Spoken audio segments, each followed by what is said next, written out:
on this year. The goals for our webinar today: to help you keep your tech skills sharp and up to date. And as we mentioned in our description, we found a lot of tools and tips to help you kind of work and play and raise money easily. So we're very excited to share those with you today. So today's tips are going to be brought to you by staff members here at Pro Bono Net. I'm very excited and pleased to welcome Jim Wiegand, who's our Director of Technology, to share a plethora of very techie and non-techie tips with you.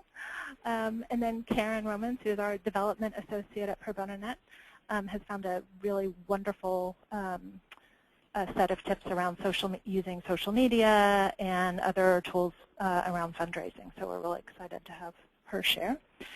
And then I have round it off at the end with a hodgepodge of tips to help you, as I mentioned, kind of work and play and have fun. So excited to share those with you too. And I'm going to hand it off now to Jim to talk about his tech tips. Great. Thanks, Allison. If you want to move right to the first slide, I'm Jim Wiegand, as Allison was saying, Technology Director here at Pro Bono Net. I'm very excited to be one of the presenters here today. So if you could proceed to the next slide, Allison. I did. I'm still seeing welcome to Allison and tab. Oh, okay. Sorry. Is that what everybody else is seeing? Or? Oh, there you go. Multiple Skype accounts. There you go. Okay. So the first section become very popular. Well, it's been very popular in general in the community, but I'm certainly encouraging people here at Pro Bono Net to start using it as well, is Skype. So the first section is around a couple of small tips for things you can utilize as far as Skype is concerned. One of the first ones I want to show you here is Skype has built into it capability to run more than one account at one time. I know I find this personally useful because I have actually multiple Skype accounts. So if at any time, and you can find this documentation also online obviously, but at any time you just look to launch Skype directly from the run command. For those like using Windows 7, you just type in RUN, hit the start button, and basically you just launch Skype and you use a /secondary, and what that does is it launches a second instance of Skype and you can log in with different credentials, and they'll run side by side. Next.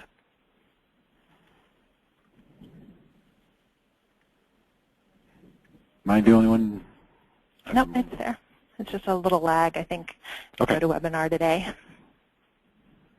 Okay, I just don't remember the order of the screens. Yeah, I'm getting. We're having a big lag today. It looks like the audience can't see the next screen either, even though it's sharing. Sorry about that, folks. I'm not sure if there are bandwidth issues with GoToWebinar today or not.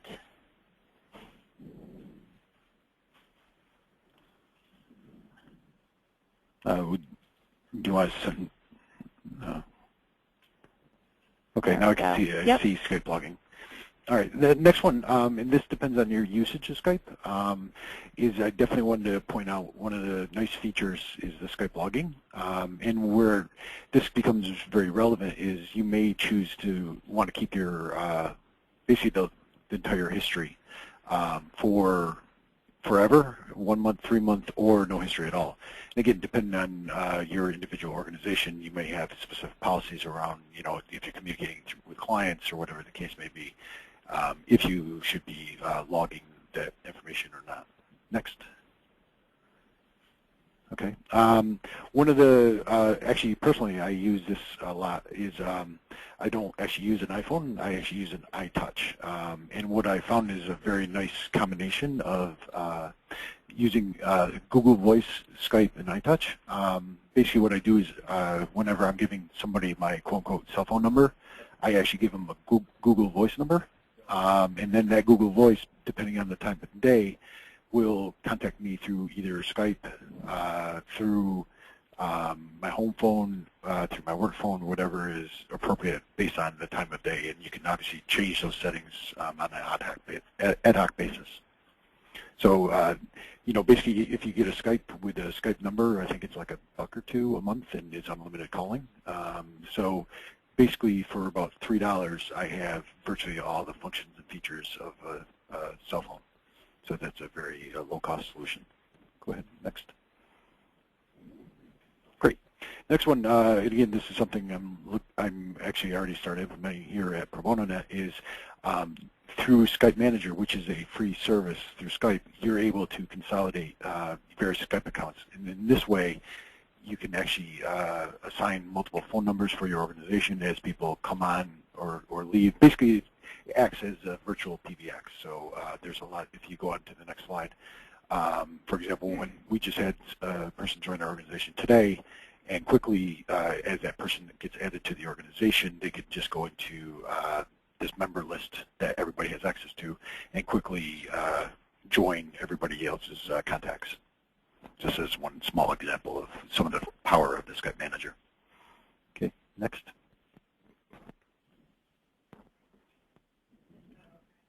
Okay, one other thing, as a plugin, there is a capability to actually record your Skype conversations. Again, you know, just similar to Allison when she started the webinar, you know, it's always good policy to make sure you inform everybody that's on your Skype call if they're being recorded or not. But this recorder will record if it's a pure voice over IP, you know, Skype to Skype call, or if you have outbound calls or inbound calls to your Skype account through your phones, you can record all those various conversations, you know, if you so choose to. Next. Okay, moving on to a second category of tips. This one's around security, and I know this has been a hot topic, especially with like LinkedIn, the hashing getting cracked and things along that lines. And this is what prompted my mind to bring this up in this conversation is passwords versus passphrases. And this is just a great cartoon illustration that I found online that basically if you're using more traditional, you know, 8-character, 6-character, 10-character passwords with random numbers and other things thrown in, actually is considered less secure than using what's considered passphrases. In this example, they're doing 4 common random words. Now, not all sites support passphrases yet, but there is a big push in the community to actually move to passphrases. One of the nice things about this is you can actually even use, you know, common English phrases if you wanted to. Obviously, 4 random words is better, as in this example. And believe it or not, as is illustrated here, is that using this 4 random words is a lot more difficult for a computer to brute force attack versus the very complicated simple password. So as it was illustrating here, it's harder for you to remember. You're more likely to write it down versus, you know, 4 semi-random words. Okay, next. Okay, the next one, again, around security. I personally, we're implementing this in Pro Bono Net to a degree, is moving all of your sensitive information, especially on your laptops, and using a tool like Truecrypt. Personally, I very much like Truecrypt. It provides AES 256 encryption. And basically what happens is you basically create a volume on your computer. Basically you create a file on your computer. And through Truecrypt you then have it join your computer like a hard drive.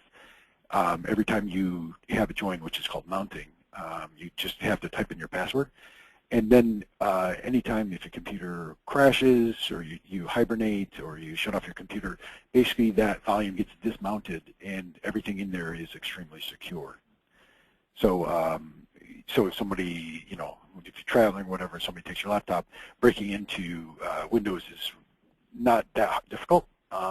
So certainly don't depend on Windows security to don't assume your files are secure just because you're behind a Windows user ID and password. For example, I know this is a bit dated, but XP, people can break into those user ID and passwords in about 2 minutes flat nowadays. Go ahead, next. Oops, back to. Okay. Another nice feature, we personally, we're using AVG, and one of the nice features that just recently came out in AVG is a do not track feature. And what this does is, I'm just illustrating it here on, I think this is on Chrome, is basically it can allow you to block various tracking mechanisms, either analytics, social buttons, or other things.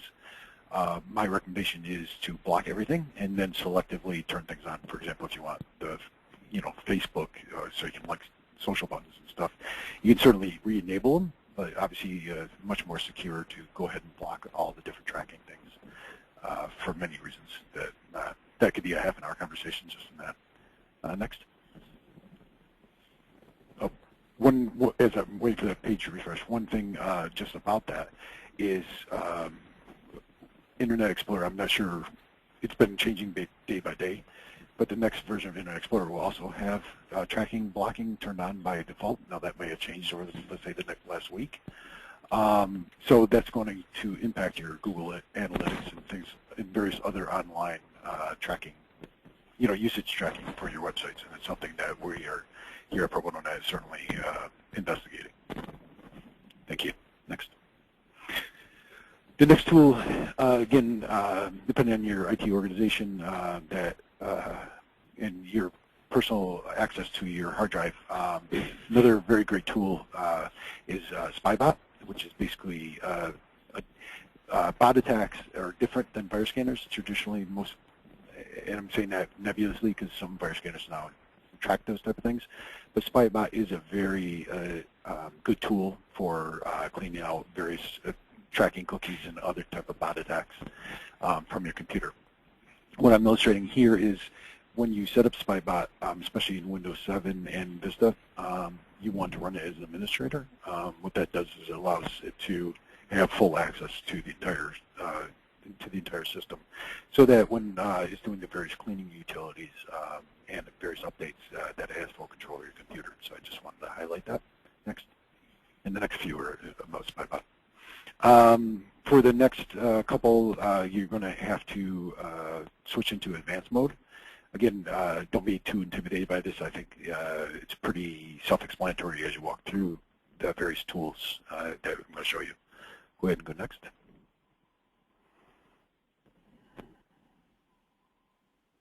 There you go. So obviously, as you look at this, this is under the Tools section. Again, only if you switch your mode to Advanced. What this does is it shows the various applications actually start up when your Windows start up. Don't just assume because in your menu under Startup, there's nothing there that there's not a lot of different applications that run. One of the nice things about AVG is as you select each one of these, it basically will tell you if it's aware of what that application is. Is it a virus? Is it a Trojan horse? Is it something that you can turn off? Obviously, if you have a lot of different things running at the same time, obviously that will impact your performance of your computer. So this is something I personally go through at least once a quarter to see what is self-selected to start up when I start my computer. So next.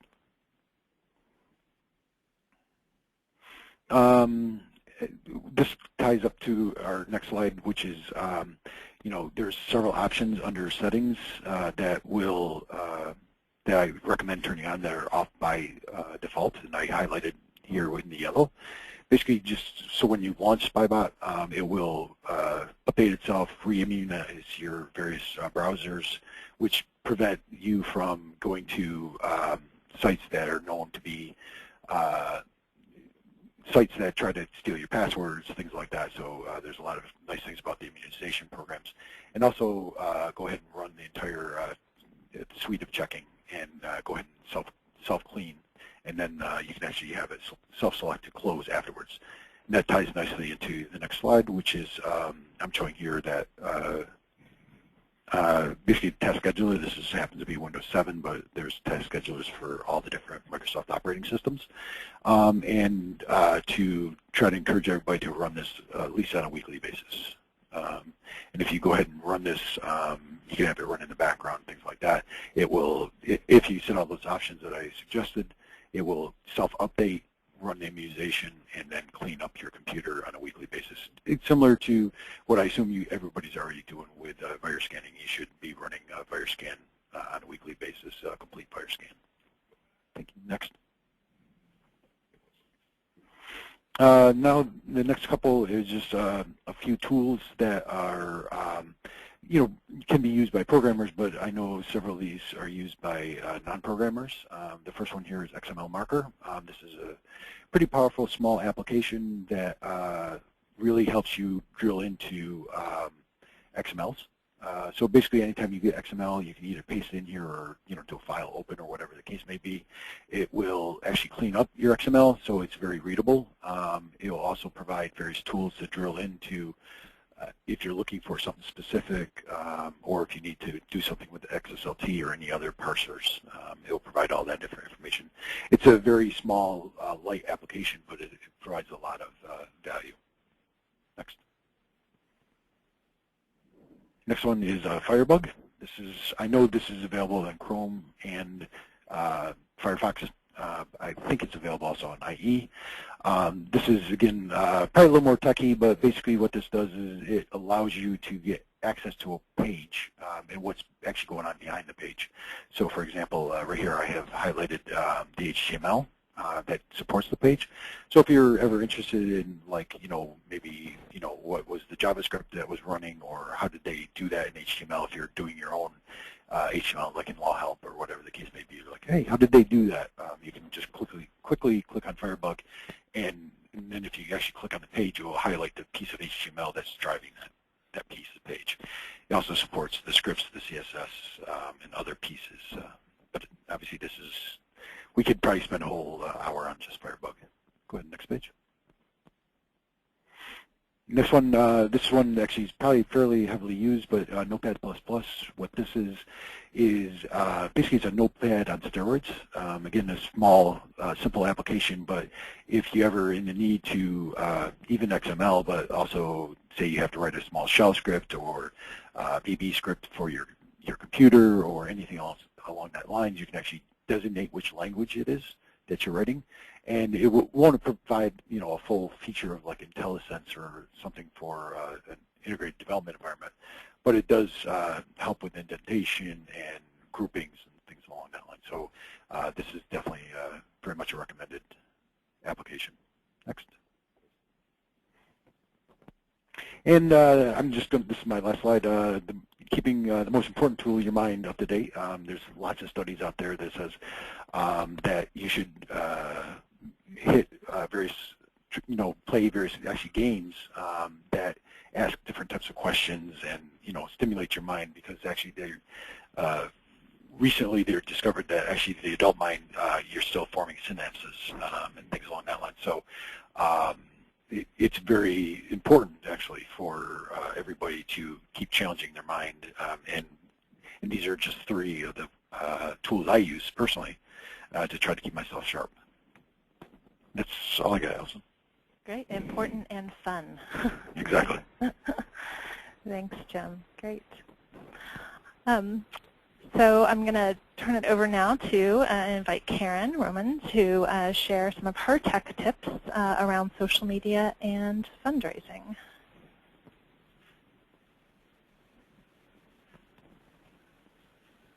Great. Do you have the next? Okay, yep. There we go. Okay, great. Hi, all. I just am hoping to offer you guys some tips for social media and fundraising that will increase your capacity. So I guess let's just dive right in. Allison, if you want to bring up the next. Great. And the first thing we're starting with is tracking and timing. And we talk about that in terms of fundraising. What we're talking about is looking at kind of the Facebook analytics in the insights. That's a great tool. And looking at when people are responding, how they're interacting, find out what works and what doesn't. And that's just a great thing to look at. There's a couple different available tools for Facebook and Twitter. TweetStats, Twitter Analyzer, they'll kind of give you data that'll help you find out what your supporters are responding to and when they're interacting, which is kind of the goal that you want to get here. And also, Bitly, not only does it condense links, but it will also let you know if people are clicking on those links if you create an account. And now the newest thing that's come out is Clout, and you can kind of get your score for social media, which is just kind of a good thing to pay attention to. And then also, as far as timing, you want to pay attention to when your supporters are listening. When do people respond best? Is it the morning? Is it noontime? Is it later in the day? And kind of keep track of that. So next. And then include calls to action in your post. When you post, you want to be able to mobilize people. Social media may not make millions, but it can mobilize supporters. If you're kind of outraged, frustrated, or excited, get people revved up. And I have a few tools here to kind of do that. You don't want to overwhelm people. You want to only maybe include 1 to 2 action calls within your post. But you can come up with creative comments. You can see in that picture, they kind of came up with a creative tool, an image on Facebook that kind of just let people go and let people talk, a hashtag on Twitter, a video and share it, a timely blog post, and then get people talking, and then ultimately direct them to your website and ultimately your donation page. Next. Okay, and then once they're there, make sure your website is worth visiting. And what do we mean by worth visiting? You want to make sure that your Donate Now button is in the upper right-hand corner and that it's very visual. You can see this. This is Share Strength. And if you ever follow them, they're a good kind of source to see how fundraising is done best. They do it well. Their Donate Now button is big, it's bold, it's above the fold. Have a variety of ways for your supporters to connect with you. Everybody kind of now is doing Facebook, Twitter. Make sure you can see it on that first page. And then also have a clear call to action. Right now it's double the impact of your support, and they have that Donate Now button again, and they want people to donate today. So they're telling them exactly what they want them to do. Make things clear for your supporters. Okay, next. And then my next big tip was to always watch the competition, and I just mentioned that you should be following Share Strength, and that's one of the things, if whatever service industry you're in, make sure that you're watching not only your competition, but anybody that's doing fundraising well. Identify those top people, keep track of what they're doing. We also can create now lists on Twitter, and you don't need to be following someone to keep track of them. You can put them on a private list, and that's a great kind of way to figure out if it is your competition that you don't want them to know you're watching. And then what you're looking for is finding out what they're doing that works, how they're engaging their supporters, and what they're saying that's working, and keep track of those things. Okay, next.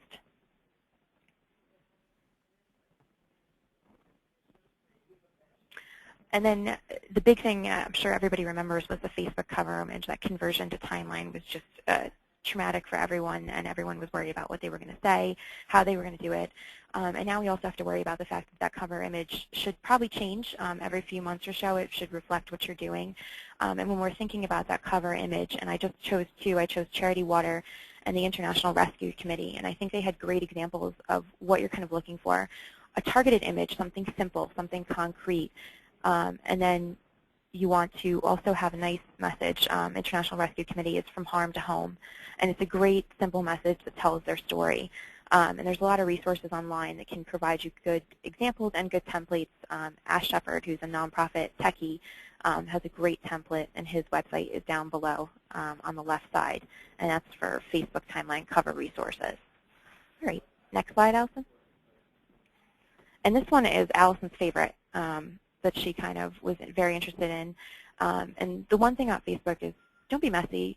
You can now edit the headlines of articles as well as the text below them. If you take a look, on the lower left-hand side is Pro Bono Net's Facebook page, and it says 50 tech tips you should absolutely know. And then I posted it on my personal page, and it was 50 tech tips you need to know. And that was just an example to showcase how you could change that. And basically what you do is you highlight the headline, and if you click on it, double-click on it, you can actually retype in the headline you need, which is a great resource if you're mentioned in maybe the middle of an article. You could move yourself up to the top or tell people why you want them to read that article. Keep your post clean, delete the links so it's easy to read. And the next slide, Allison.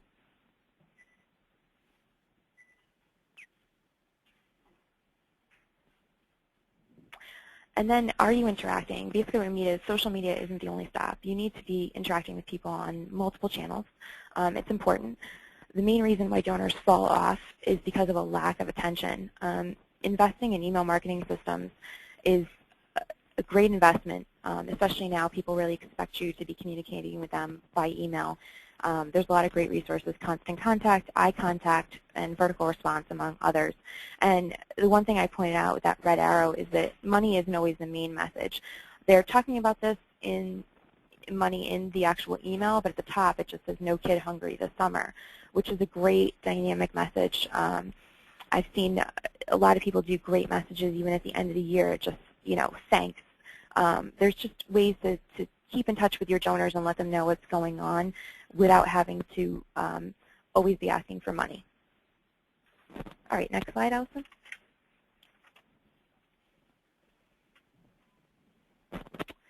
And then LinkedIn, which I know is a commonly used tool, but I think that in fundraising, sometimes we look at it a little bit differently. We kind of look at it as a research tool, and it's kind of the first stop in doing that prospect research on potential people that may become board, staff, sponsors, partners, and it can give you an array of information. It can give you places they've worked, who their connections are, what they do they have their own website, do they have their own blog, what are they talking about, and a lot of that information you can get just by going in there. You can make connections. If your board member is somebody that has a ton of connections that you want to know about, you can go in and actually tap those connections. And it's a great resource to kind of make introductions and find out who you need to know. And then also you can just find solutions, join groups, and ask your peers for help. And that's a great resource in LinkedIn. Okay, next slide. Okay, all of you guys are doing great things. So you just need to make sure that you're promoting your work. There's a lot of great resources out there, YouTube being one of them, and you can share content, you can create content. Visually is a website that actually allows you to create content with data, and you guys can go take a look at that. And basically it doesn't have to be perfect, but just get your content out there and talk to people and interact with them and get them to realize what you're doing, with the ultimate goal of getting them back to that website and getting them to your donation page. And we just want to point out that a lot of your peers are on YouTube. So if you go to the website that's at the bottom, you can actually find your legal aid peers, and you can take a look at what they're doing and kind of copy it, because there's no reason to reinvent the wheel. All right, next slide. Nowadays, it's important to create compelling content and get it out there. So I think one of the most important things you can do is look for any opportunity that you can find to put your content out there. Post and publish links wherever possible. Use share tools, share pages on Facebook. Get your supporters to share those pages. Get people to network. Make sure that you're actively looking at other blogs and that you're going to publish on those and get people maybe to respond to you, with the ultimate goal of directing traffic back to your donation page. Next slide. Widgets are kind of a tool that came out for fundraising.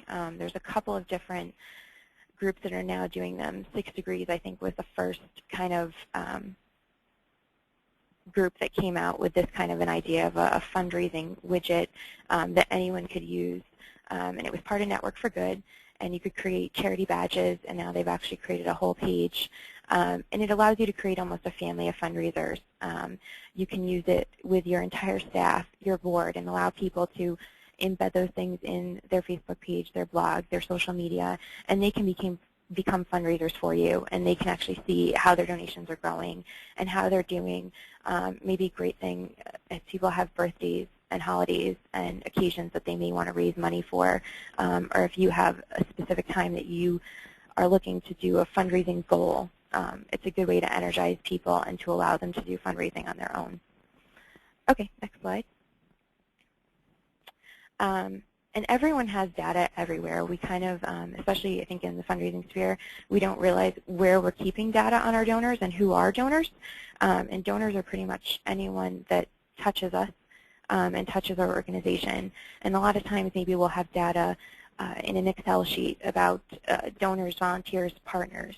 And basically what I'm trying to say is that you need to make sure that data is going into that donor management system, and that whoever is managing your donor management system knows things like information about relationships, partners, family, how often they volunteer, what their interests are, who they're friends with, both in the agency and outside of the agency, what kind of connections they have, and that all that information is being captured both on that Excel sheet that you keep and then also in your donor management system. Okay, next slide. And the last slide is my fun slide. I kind of have a side project of being a part-time spinning instructor. So I am a big fan of MyFitnessPal. It allows me to track my food, my exercise, target weights, calories. You can go in and share. It's free, which was my big thing. It's available on, I can keep it on my mobile device, my iPad. And it also was just kind of a fun thing for me as I was kind of getting back into shape and back into triathlon season. So, all right, thanks, Allison. And I hope. Great, thanks, Karen. Those are great tips, and I enjoyed yet again hearing about the Facebook, editing the Facebook link. I never realized that, both in both my professional and personal life, that we could actually control that. So I was so excited about that tip. Thanks.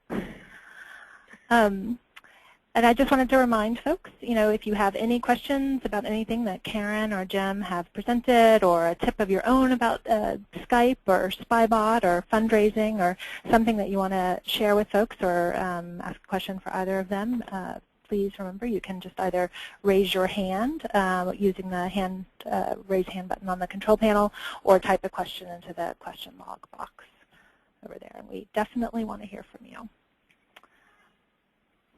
So I'm going to go next. So as I mentioned, I'm Allison McDermott, Deputy Director of Pro Bono Net, and I have a hodgepodge of tips to share with you. So for those of you who've participated in some of the previous 50 tech tip trainings and webinars, they're always a fun mix of themed tips, as we've been looking at from Jim and Karen around technology, really techie technology, and fundraising. And I'm going to take it back a little bit to some of the other kind of hodgepodge of tips that 50 Tech Tips is really known for.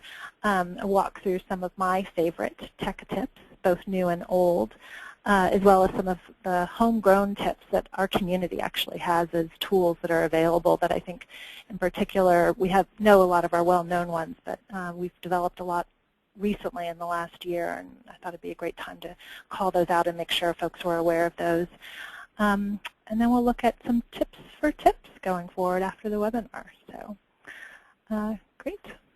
So the first one I wanted to share was actually not even something I did. It was just this wonderful story that I heard, and some of you might have heard it too. It went viral very quickly. This woman, McCarthy, was on a Disney cruise with her family, and she was having a great time. But she lost her iPhone on her ship somewhere along the way, and obviously was upset about that, had been using it as her camera. And after she got home, however, she discovered that not only were her photos from her iPhone backed up on her iCloud photo stream, but in fact, there were new photos that had been backed up that weren't hers. Reviewing the photos, she identified the man who she actually thinks stole her phone as an employee of the Disney cruise, and his photo, Nelson, enjoying a good time with his friends and coworkers along with Kathy, or after Kathy had left the boat. And so she took it into her own hands, downloaded about 20 of those photos from her iCloud stream, and made a public Facebook album that went viral within minutes probably. I learned about it probably about 24 hours after, went immediately. And within a couple of days, she had her phone back and an apology from the Disneyland cruise. And Nelson was on suspended leave due to investigation. So what was the tip from that that I learned was, oh, the cloud is my friend.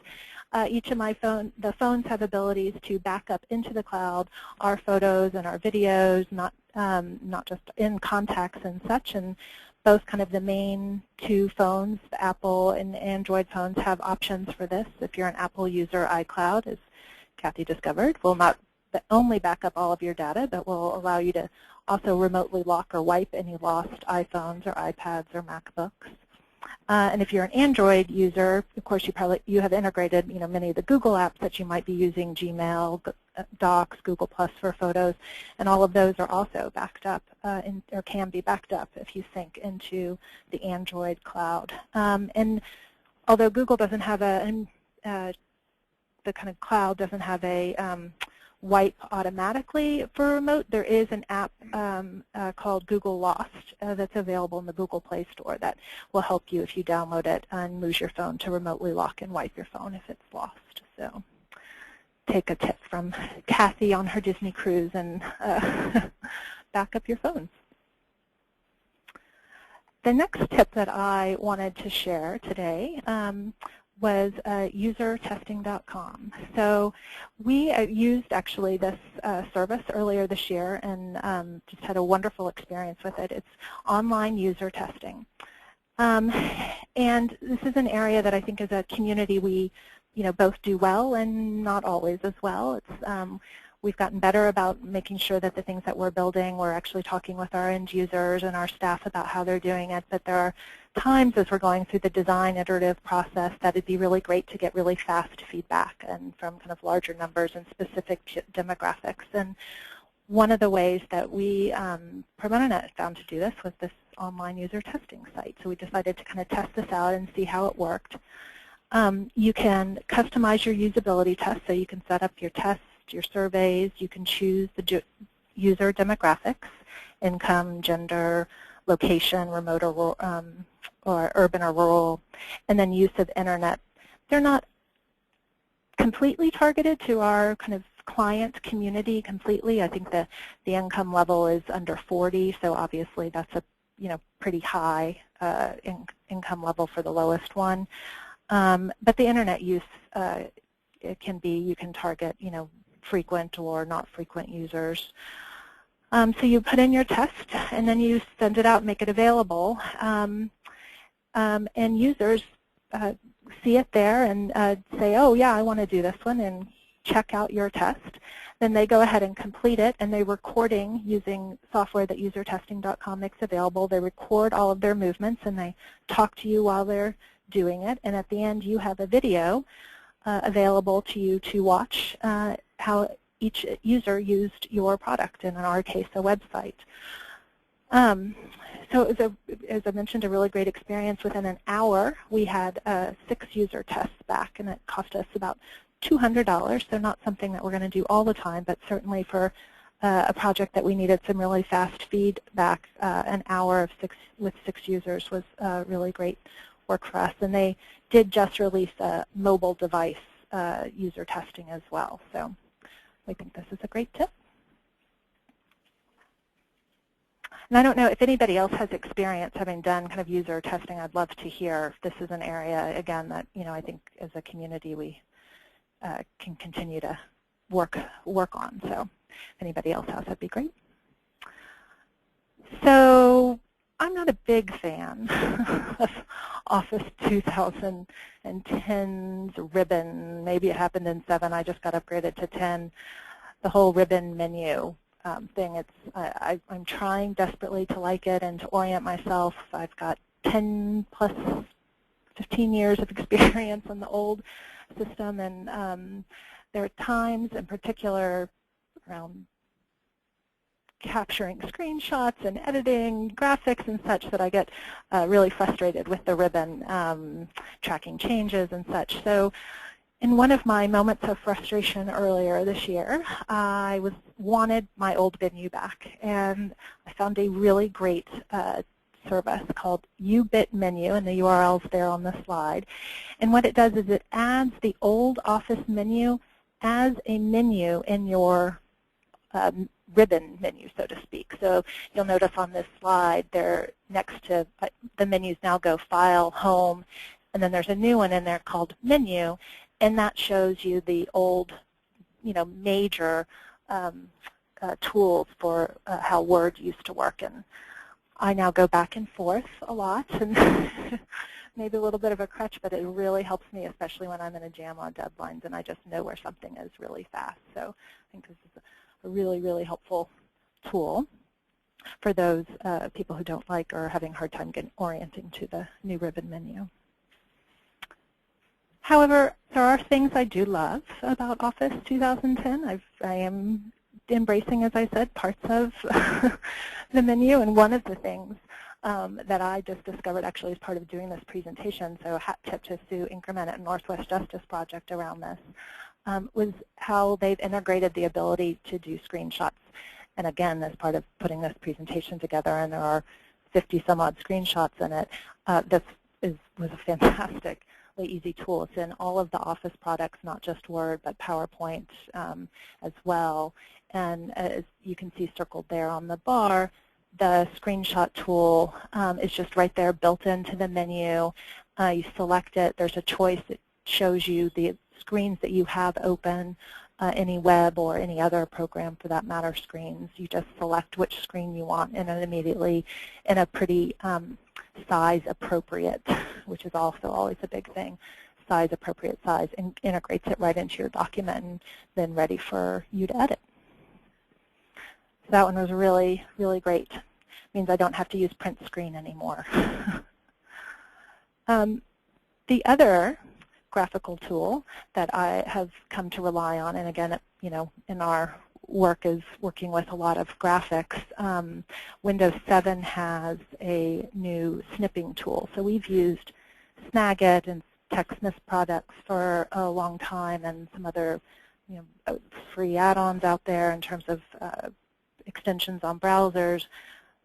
But then I just discovered on my Start menu a few months ago when my computer got upgraded that there's actually this really easy, light, built-in tool into Windows 7 that makes grabbing screenshots and other graphical snippets really easy.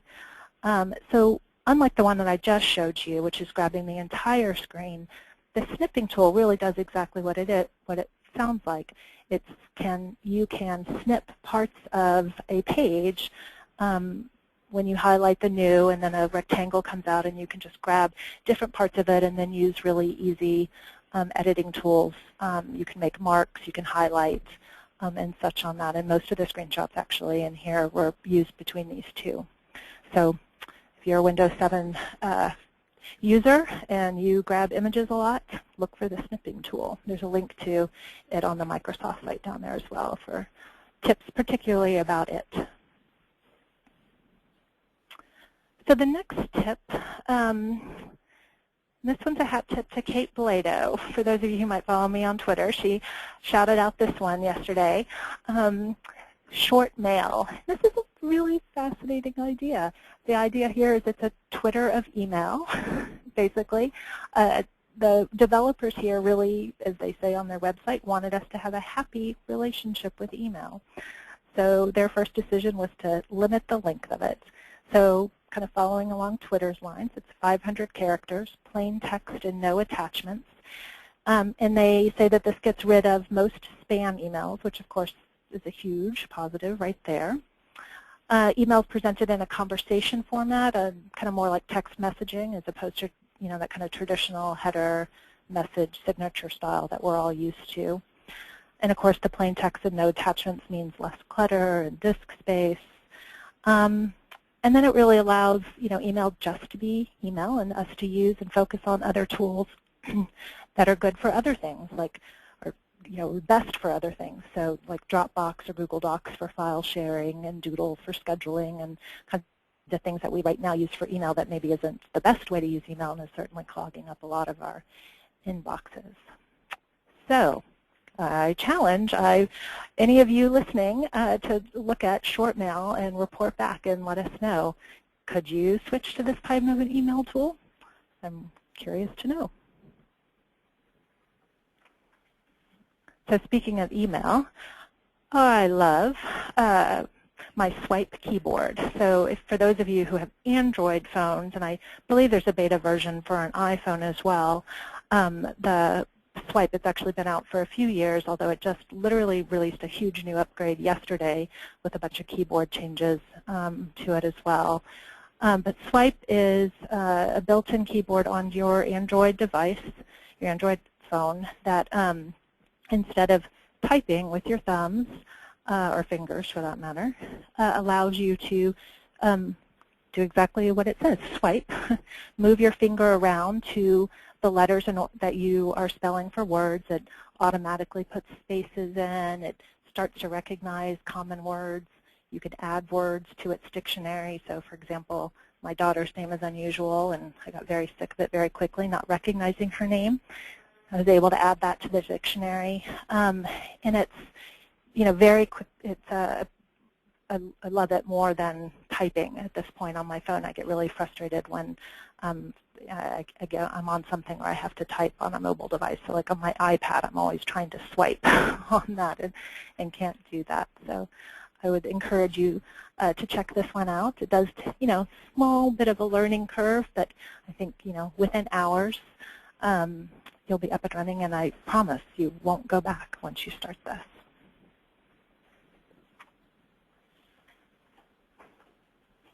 So the next one, again, is actually a hat tip to Sue Inkerman. She actually shared this on the LS Tech Listserv recently, and I didn't know, and I thought this was just a brilliant use as our community is moving more to using SurveyMonkey, in particular LS Intap's supporting SurveyMonkey, since we no longer have the LS Tech, the Poverty Law Survey tool.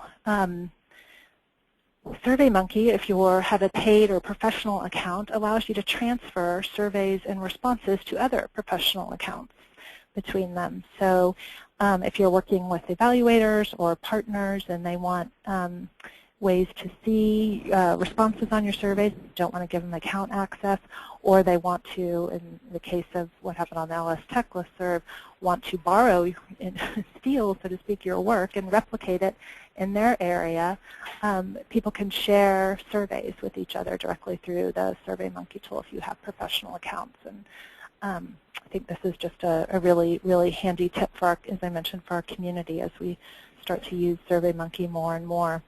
And Sue also wanted me to mention that actually this summer Intap is setting up a forms bank where they're going to feature PDF files of surveys, and then those files will have contact information for those authors. And then if you have a professional account, and they do, you can contact them and they can just transfer that account straight to you. So as I understand, that'll be available later this summer on LS Intap, and I'm sure Brian and Austin will let us know via the LS Tech Listserv when that's available.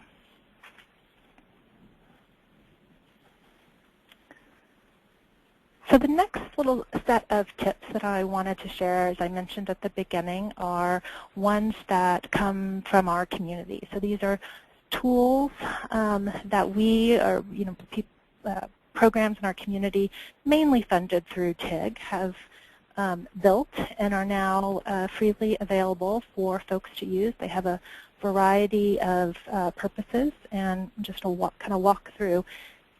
As you know, there are a lot of tools actually that our community has built and uses every day now. The Law Help Interactive, A2J, ICANN, the statewide websites.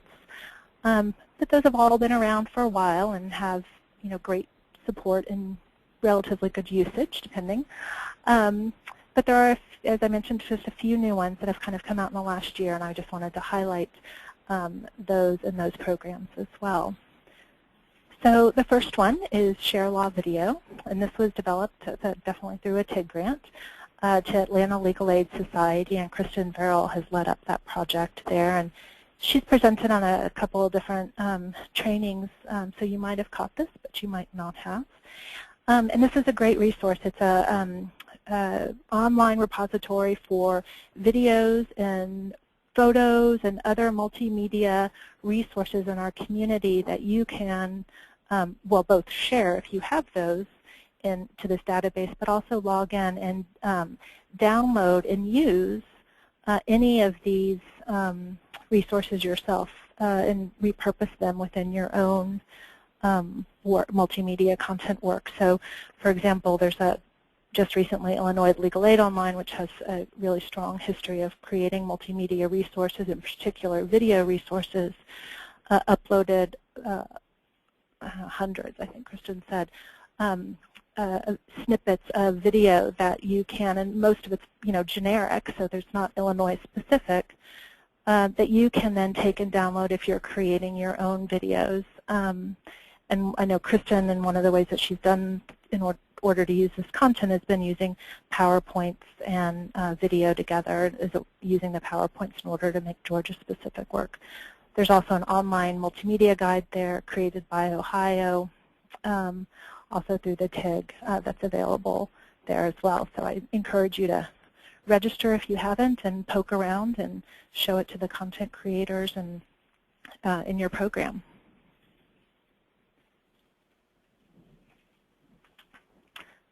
So similarly, to ShareLawVideo, the other one I wanted to highlight is ShareLaw.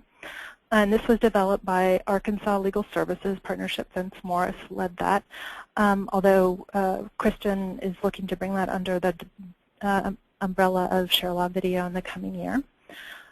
And this is a online repository for the community to view public and advocate content that's been made available on statewide websites in one place, so that you can come and search here, and if you wanted to find out what the community has written about foreclosure and what, because you're working on a foreclosure pamphlet or training in your state and want to see what other states have done, you can come to ShareLaw and do a search on foreclosure following kind of the national index or just a general keyword search and see what's been shared here by folks. And it's still in relatively beta, but I know Vince is looking for new partners. I think in particular in the Drupal community this has been highlighted, and you can see the list of organizations and the amount of resources that are there. So definitely something I encourage you to look at, think about, and reach out to Vince. The next one has definitely been highlighted, but is completely worth repeating, is writeclearly.org. This one launched last year through TIG funding to Legal Aid of Western New York. Jeff Hogue has been the lead developer, contact, or project coordinator on this.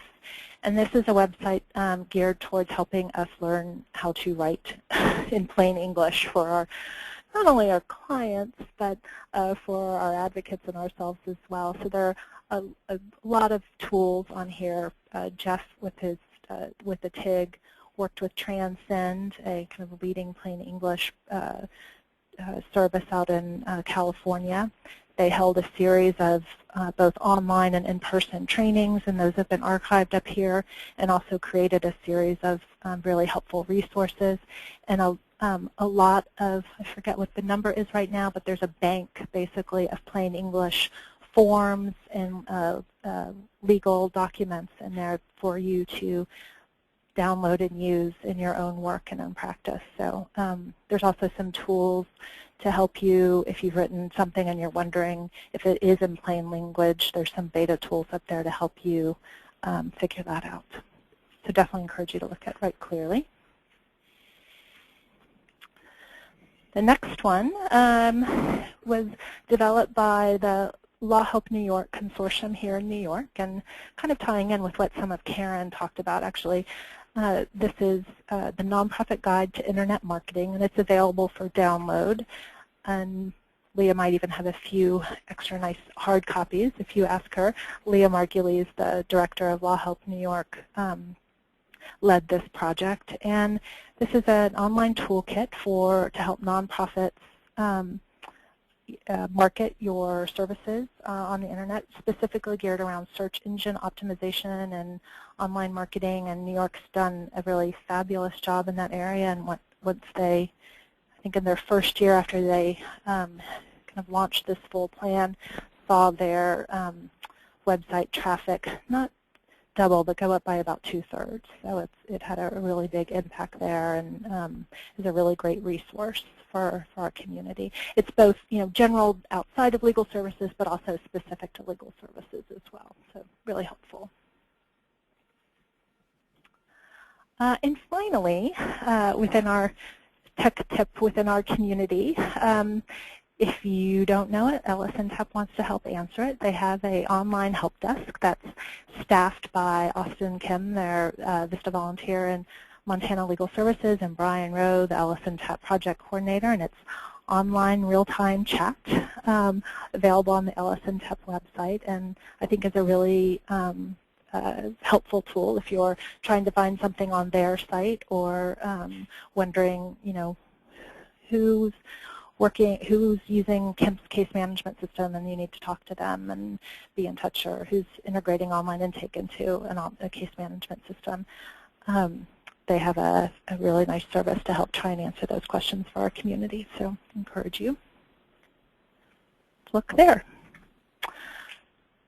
So next I wanted to offer a few tips about where to find tips. I was struck as I was looking past at the 50 tech tip webinars over the last many years that nobody kind of ever focused on where do I find tips going forward.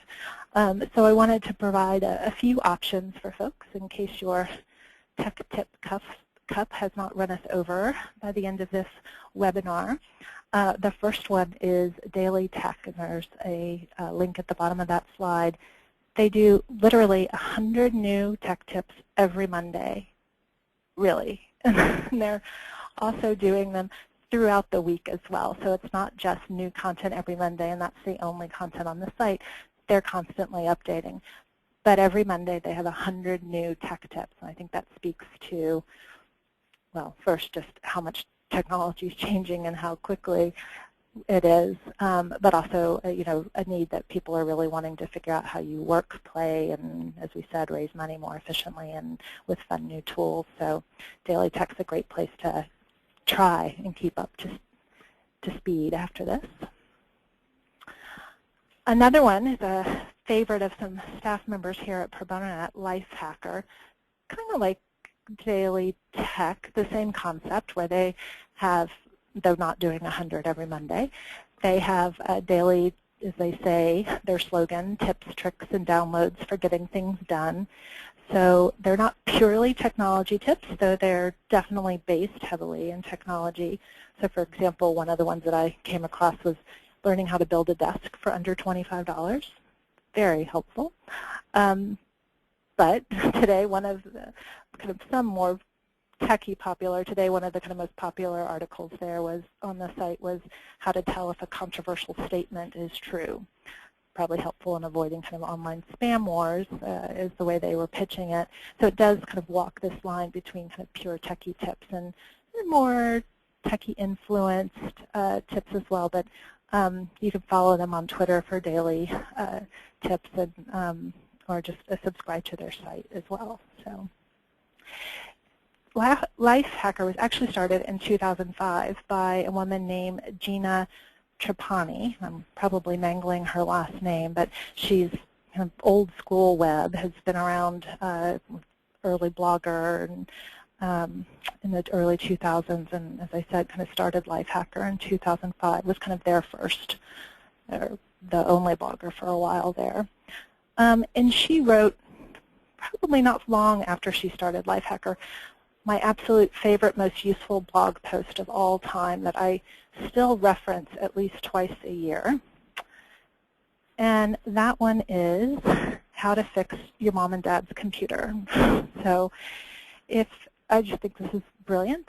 As I said, I still use it twice a year. I don't think a lot has changed dramatically. A few things here and there have definitely, but for the most part, it's still really relevant advice if you are like me with your parents.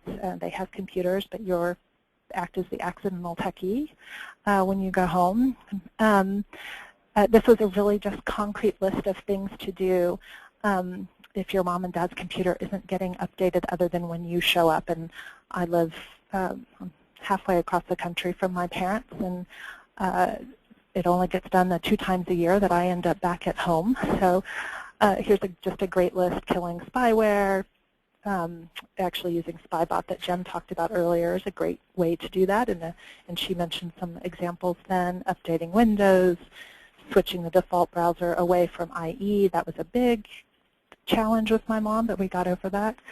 And just doing kind of general maintenance and cleanup on their computers. The only other kind of tip or word of advice I'd have on there is just don't start the hour before you leave, like my mom and I do. Definitely, in particular, around scanning and defrag takes a lot more time than that. So something to start at the beginning of a trip.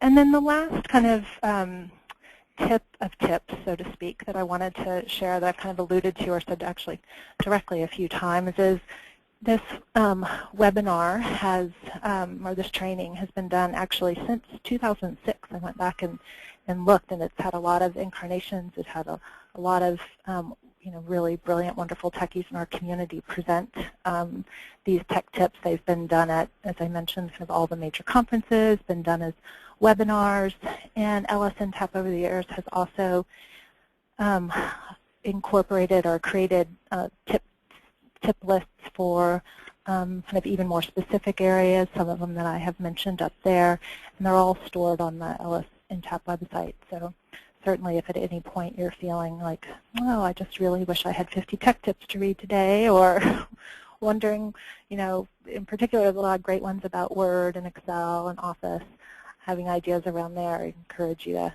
look and see what we've said in the past. There are a few that are definitely starting to come up again and again from a repeat standpoint as well,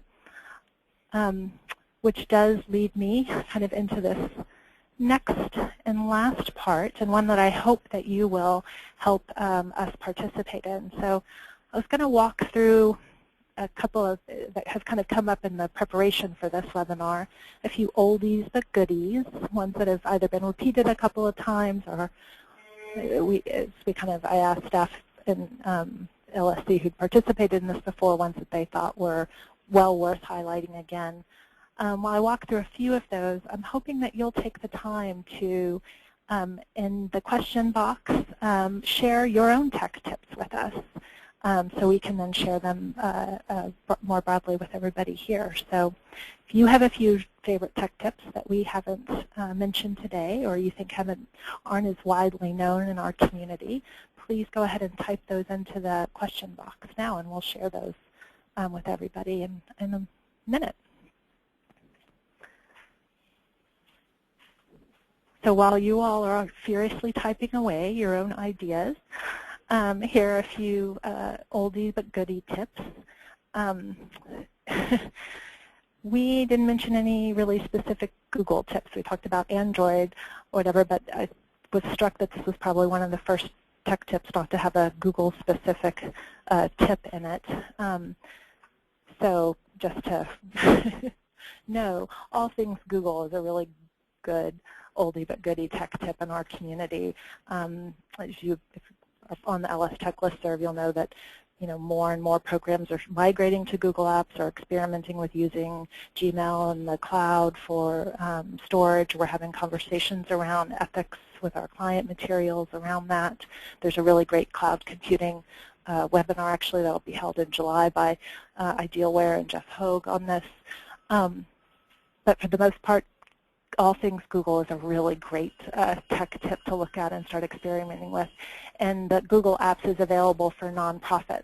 And if you have questions about how to set that up, there are definitely people in the community, including Brian Rowe through the help desk, that you can reach out to around that. So encourage, as always, all things Google. This one comes from Glenn Rodden. I reached out to Glenn, those of you might know, he's one of the program officers at LSC and the Technology Initiatives Grants Program. And he literally has been doing one or more of these 50 tech tip webinars since 2006 or 7. He's really early on there. And so I didn't think we could do one without asking Glenn, what's your favorite tech tip that you wanted to share with the community? And he is passing along a Word tech tip. He said this is one that he has repeated multiple times and it still has relevance today. And this is turning off Microsoft Word's auto-formatting. Now, in general, it's in the exact same place than it has been before. It's under the File menu, and then Options. And if you're using 2010, you have to search really small. They made Options for some reason a very small thing on the File menu. But once you find it, it's just there under Proofing. And people kind of coming from Word to Word, from Word Perfect, which is still a not relatively common, but still not unheard of in our community, people holding on to WordPerfect and kicking and screaming to Word. They get really frustrated, in particular when, you know, there's auto formatting on that's completing lines or numbers or paragraphs and such. Glenn says he's heard people kind of complain about this to him for a long time. And here's a really easy tip from him to turn off that auto formatting. So as I mentioned, you go to Options on the File menu and choose Proofing, and then there are this set of, as you can see on the screen, choices that you can just turn on or off if you don't like any of the Word auto formatting.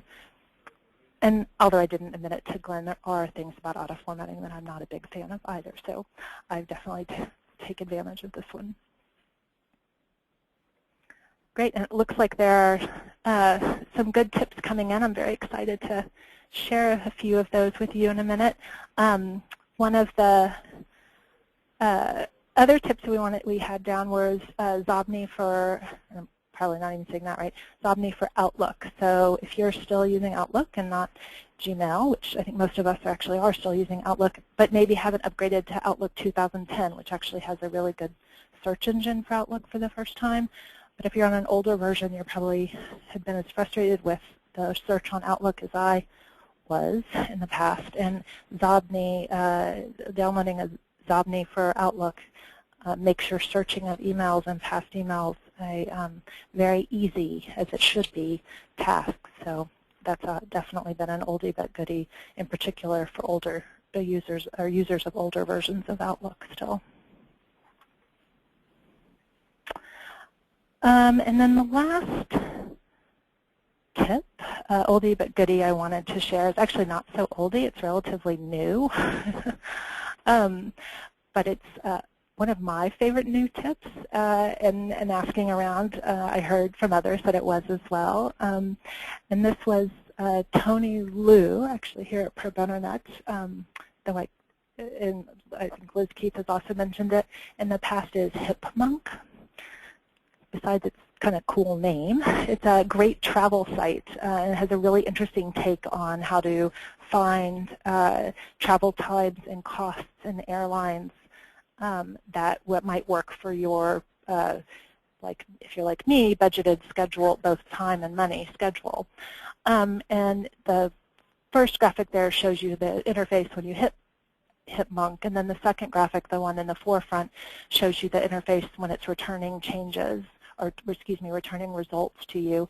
And the interface, one of the other things I really like about that interface is it has this tabbed feature, very similar to how we use our browsers, so you can keep multiple searches open at the same time, which I do all the time in my own browser, and the idea that they thought about actually building that into their application has just been really, really great. So definitely encourage you to check out HipMonk. So with our remaining time, would love to, we can walk through some of the tips that you folks have put into the question box, which are really great. And then in addition, if any of you have tips that you want to share with folks verbally, we'd love to hear from you. So just as I mentioned earlier, feel free to click on the hand button on your control panel, and at any point, then we can unmute you and call on you and ask you to share your own tech tips. So we're well over 50 today.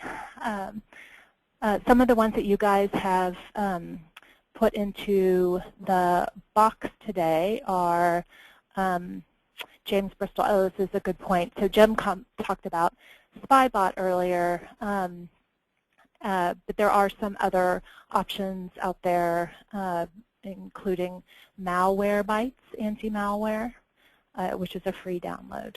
And I think actually, James, you're saying that that's a complement to SpyBot. Jim, are you familiar with that one? No, No. Okay. But it goes along the same lines as actually virus scanners. Actually, one of the recommendations is actually running 2 virus scanners, not just one. Running one continually, and basically not stay in memory one, and then run the other one on a weekly basis, because things get through a single virus scanner. So I definitely encourage people to use more than one. Great. So James Bristol's recommending Malwarebytes. That's great.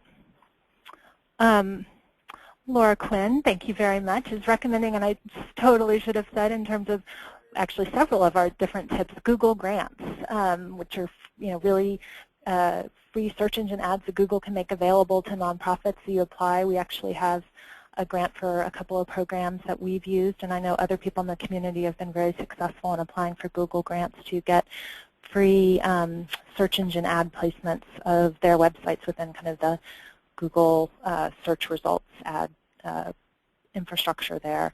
And I believe, I'm pretty positive in the nonprofit internet marketing that Law Help New York wrote up, they talked about their own experience with the Google Grants ad. So that's a great tip, Laura. Thank you very much. Nancy Hoover has a couple of great ones. Reminding about tiny URL. I think Karen had mentioned Bitly in her presentation as a great URL shortener because one of the reasons is she was mentioning it has the ability for you to be able to track who clicks on that link. But another option there is tiny URL. There are actually quite a few if you kind of Google URL shortener tools out there nowadays. Quite a few number of tools. Some tools like Facebook and Twitter actually even have integrated their own short URL tools into their sites. So when you enter long URLs, they'll automatically shorten and such. But those are still really great, especially when sending around an email. And certainly, I guess, if you're going to experiment with Shortmail, having a URL shortener is a great idea. Thanks, Nancy. It's a great one. So, this is Laura has another great one for our community, and I don't have exact experience with this. If anybody else does and wants to speak to it, that would be great. But Dragon Naturally Speaking, and I think there are programs that are experimenting with this in terms of note-taking and meeting with clients. So she says it's not free, but it's about $100. But that it can change your life. I love that. If you are a faster and clearer speaker than you are a writer. She says it's amazingly accurate. So thanks, Laura, for that one. I know there are people in our community that are looking and experimenting with that, so that's a great tip to remember. Dragon Naturally Speaking. Great. Let's look and see. What else? So John Freeman typed in, thanks, hi John. He says he likes to do visually memorialize answers to frequent kind of how-do questions regarding technology with Jing videos. This is I think, been a tool that's been highlighted in the past, but I know as part of my research, John, I saw Minnesota's tech tips that had been repeated in Minnesota, which is really great, and how you've been using Jing in order to record those. So they've done examples like how do you convert a Word doc to PDF, how do you add a resource to a particular website, and Jing is a tool that makes it really easy to create screencasts and audio videos and then upload them right there from your free screencast account, and then you can either link to those or embed those videos in a website, which is what Minnesota has done. So it's a really great way of capturing tech tips for your own staff. So it's a good one. Thanks, John. Great. Well, Nada has a few new brain games. She loved your brain games tip, Jen. Thanks for that. And has a few fun favorite brain games of her own to add. Lumosity, L-U-M-O-S-I-T-Y. We'll add all of these to the presentation after. And again, if anybody wants to let us know, wants to speak to any of these, just raise your hand. But Wilneda says Lumosity gives exercises to strengthen short-term memory and concentration. So that's a good new brain game to know. I'm going to download a couple of these. Oh, great. And she's also mentioned another online usability testing place that actually I don't know, which is good to userfly.com. She said that's one where she knows people have used before in the past. So that's great. Good to know. And last great one, and maybe this got mentioned on the last webinar too, but as the last webinar talked about, there's just this big emphasis in our nonprofit community in general, and hopefully growing in our community around storytelling, and kind of ties into a lot of what Karen was talking about in terms of communicating with your audience and network, and building your network. And so Wilneda says some of her favorite storytelling tools right now are Storify, which is a great tip.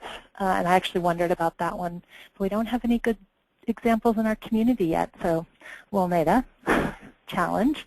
And she also uses Scoopit.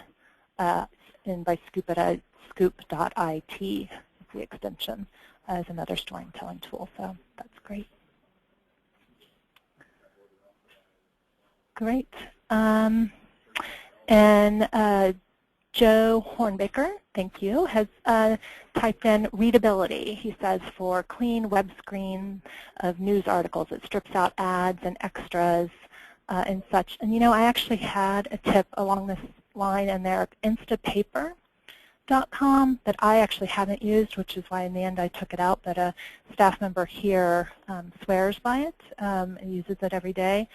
So there are definitely tools in this area out where you can, if you see an article and you want to read it later, but you can use one of these tools and store it, and it'll grab all of the text and leave it in kind of good formatting, but as Joe mentions, kind of strip out ads and extras and all of that stuff that you don't actually want to read and later when you open it up after you've downloaded it. So that's great. Thanks. And any hands? We have a few more minutes, and there's some other tools in the questions box, but I just want to make sure if there were any hands up or anybody wanted to share, just let us know and we'll unmute you. Okay. This is Liz. One tip I wasn't able to share into the Q&A box, but loved your tips for tips section, and one that comes from the community that folks may not be aware of is the Legal Services of Northern California Advocate feed.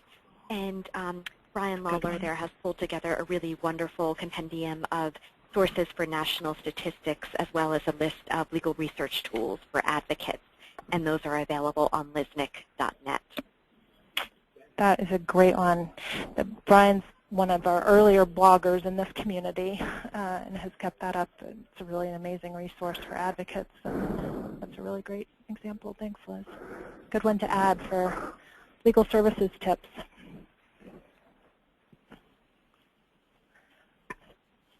Great. I'm just seeing if anybody else had any other ones. Catherine Jones seconded Malwarebytes. So for those folks wanting to kind of start a spy bot and a complement, it looks like we had another vote for malware, which is great to hear. I think we might be, if any last tech tips out there anybody wants to share?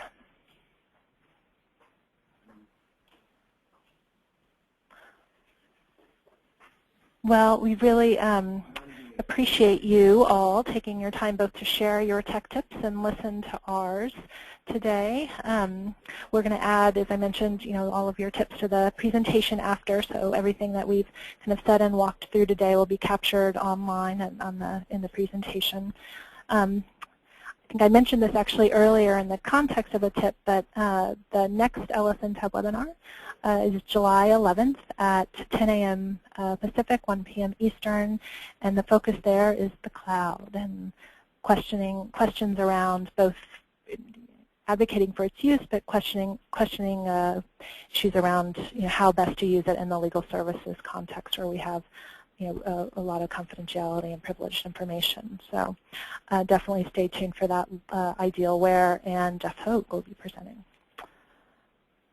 So thank you for attending today, and if you have any questions after, please feel free to reach out to Brian at Northwest Justice Project Coordinator for LSNTAB, or find him online via the chat tip we looked at earlier. And you'll get an automatic feedback survey after today's webinar. So please fill it out. We appreciate it. And we really appreciate your time. Thanks to Jim and Karen for presenting as well. And thank all of you for coming. We'll talk to you soon. Bye.